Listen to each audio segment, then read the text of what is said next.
Rom Isak Riau. Meur makoneng sabal men coach tatok. Riay ko. Pwekirakan sabal men coach kalangan ong kichail. Iwiya pek ngit watch om kumail. Kumail mo itala palwaramaykan po en wiyala men mayram mamur masarawi o kaperan ban kupuran coach. Mech isongan kautak melel me kumail ban kin wiya. Kumail ter kalmangi wiya kanen sambawach. Ap maitong coach en kachin kawalya kapala lalamail kan unsak. Kumail ban eseta tama kupuran coach. Tame mau o tame ekin kachin kupur perenki o tame unsak. Pwede kalangan me coach kachkiyong ye, hintayang kumail koros. Kumail ter metametawa me kumail melapalap. Ap kumailan kin melel niyamail metametawa pen kumail. O emenemen en kasakasawi pen I nintuan uwan poson me coach kachkiyong. Kokon chocho miya rechail nan palwarcheyo o kakon pukach koros soche tuwapeneche ni arail tatok. Piltuacha kuchail. Menda ma kuchail me chocho.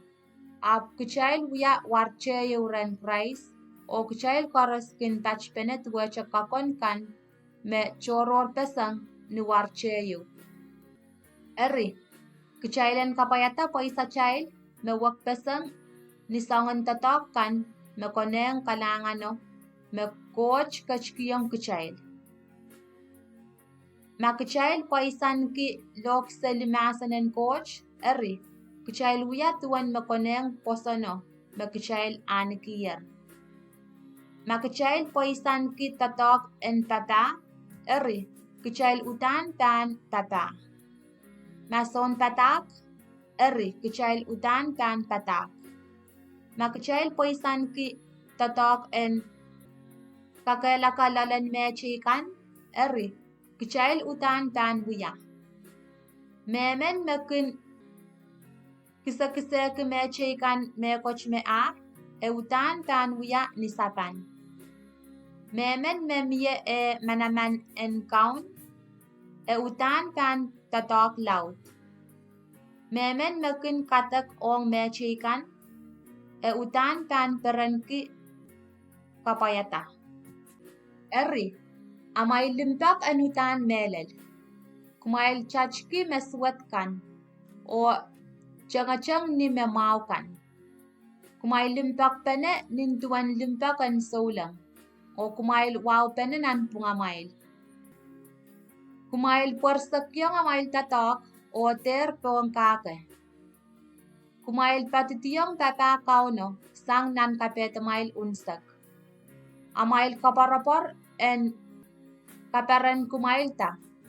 Kumail kanangamayong amail apalakan. Kumail patitiyong kapakap anso koros. Kumail kiseki riyamail solang sa kan amail tipso kan o kumail kasamo men kairukan. Pagkeren coach en kachin kupramawi irail kan mekin kalokoy kumail. Kumail peku po en kachin kupramawi irail ta o ter karye irail la. Kumail yang peren ren mekin peren kan o pilyang sang ren mekin sang kan. Kumail kasampal ki aramas koros. Kumail ter aklatalap. Ap kumail kampakapan ki aramas chikchikan. Kumail ter pil aklalakong. Maemen tan wiyayang kumail meswet. Kumail ter tutungkiyong meswet. Kumail nanchiyong kapayata song mau kan na aramas koros kin pungki. Kumail wiya uwan amail kak po kumailan aniki pepol ren aramas koros. Riyay ko kumail ter pain tupuk. Ap kumail maitong ang yangan coach en tatok. Papuk sarawi masani. Kauno kachin masani. Ngay mepan tupuk. Ngay mepan iki. O puk sarawi pil masani. Na imun chichi men mga tar. Kamangay. Ma ep men nimpil tar. Kanambile. Poe makatan yamech, katan inanen kanamenakiyala melel.